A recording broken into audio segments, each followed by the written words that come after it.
We are talking UFC 280, Charles Oliveira versus Islam Makhachev, an early look and prediction on the main event fight, guys. What's up, everyone? This is Andrew Kim, aka the Parlay Doc, representing OddsJam.com, and let's jump into talking about the main event at UFC 280, Charles Oliveira versus Islam Makhachev. And I'm going to give you my thoughts, a little bit of a brief breakdown, and my prediction on who's going to win the big fight. So let's start off with Charles Oliveira, age 32, UFC record of 33-8, 21 submission wins, guys, okay?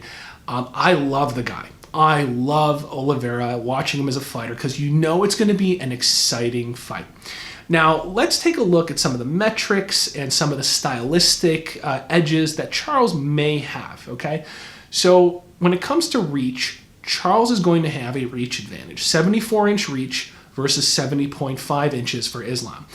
The reality is, look, Islam's going to come in, he's going to be looking for those openings to take him down to the ground, but in order to do that, you have to close the distance, and there's going to be a little window there where you are able to land strikes and kind of clip him with one if you're the lengthier, rangier fighter and if you have decent striking. And on that point, in addition to the reach, you combine that where I do think Charles has an advantage on the feet as a striker. If you talk to Justin Gaethje, you talk to Dustin, you talk to Chandler, they were all surprised at how far Oliveira's striking game has come and how powerful he's able to strike. So I do think he has a striking edge compared to a reach edge, and clearly he has the edge in the sub game.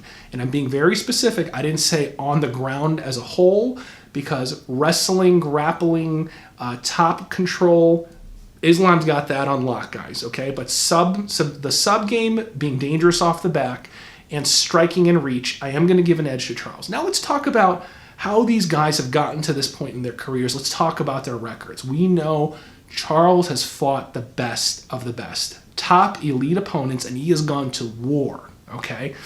Now, you can see that as an advantage, saying he has the experience, so the edge should be there for Charles, advantage Charles from an experience standpoint, but he's also been in wars, guys. If you go watch these fights, he nearly lost and was this close to being knocked out in multiple fights, so he's taken damage. He's going to be wearing some battle scars, and how many hits can you take like that and keep thriving in the UFC? But look, he's at his peak. He's in his prime. That's what makes this fight so awesome, guys, okay? Now, let's take a look at Islam Makhachev. Age 30, just 2 years younger, 22-1, only one blemish on his record, guys, okay? The main knock, and people keep saying this on social media and on these YouTube videos, that he hasn't fought a top 5 opponent. Yeah, I get it, but you know what? Is that his fault? He's a rising star. He's fighting whoever's put in front of him. And the reality is, for the fights that he should have won, he's won them in dominant fashion, guys. It's not his fault that these were the opponents placed in front of him. He fights whoever he fights. And the fights that he should have won, he's won. Okay? He has the least significant strikes absorbed per minute in the UFC. And that just kind of demonstrates the amount of dominance he has had in taking people down, remaining in a top dominant control position, and just avoiding damage. Okay, so on one hand, yes, this could be a step up in competition, and Charles is elite. He is at the peak of his game. Is this going to be too much of a step up, or will it play to Islam's advantage that he hasn't had to grind out in battles? He hasn't been, battle worn and knocked down multiple times. So you can see that in both ways. It could be an advantage, it could be a disadvantage. Now look, for the people who say that Islam is invincible, remember, he does have that one loss. That is one loss, guys, okay? So he has less losses than Charles does. Keep that in mind. But that one loss, if you go watch it, go watch the fight tape on YouTube, guys. It was against Martins, right?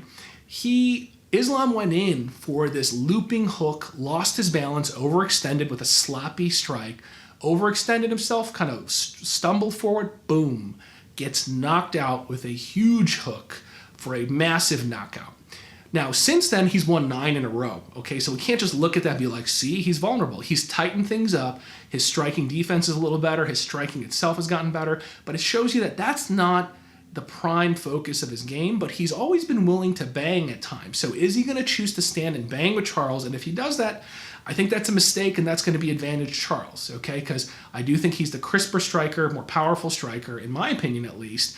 So it'll be interesting to see. Did he tighten that up enough to stand up against an elite fighter like Charles? Now, okay, so that being said, all right, who am I going to pick? This is tough, guys. I literally can see this. I'm not trying to just hedge and not want to be wrong. I literally can see this going both ways. And if you are a UFC diehard, I think you could make an argument for either fighter.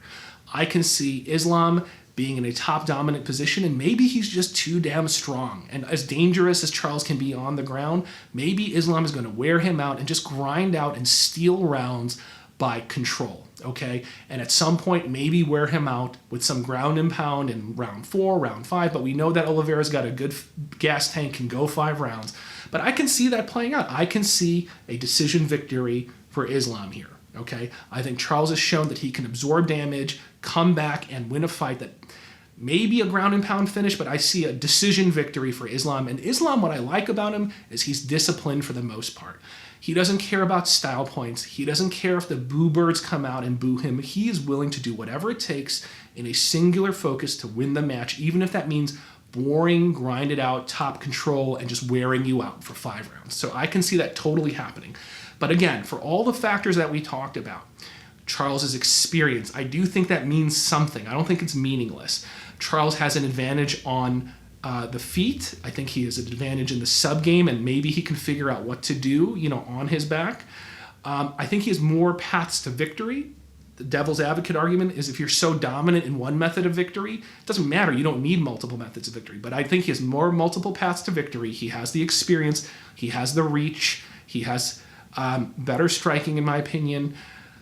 So look, for all those reasons, and the cherry on top, what really made me lean towards, an Oliveira victory is the value, okay? I don't think it should be as lopsided as the odds are. So I do think there's value in taking Charles Oliveira because he's a proven commodity. He's a proven champ. He's in the prime of his career. Right now, as of this recording, he's around plus 150. I'm going to take that. I'm going to sprinkle on the value with Charles Oliveira for all the reasons I said, with the slight edges and the value itself at plus 150. That's why I'm going with Charles Oliveira to win against Islam Makhachev. What do you guys think? Am I crazy? Put your comments below. What are your predictions? What are your thoughts? Am I way off on my little breakdown? If you like what you saw here, follow the OddsJam channel. I will do another video breaking down some of the other main card fights and maybe some of the other prelims if I see some value there. So follow us here on our OddsJam YouTube channel. Follow me, Parlay Doc, on Twitter. Let's get this, guys. Hopefully it's a banger and all of us as fans win for this pay-per-view event.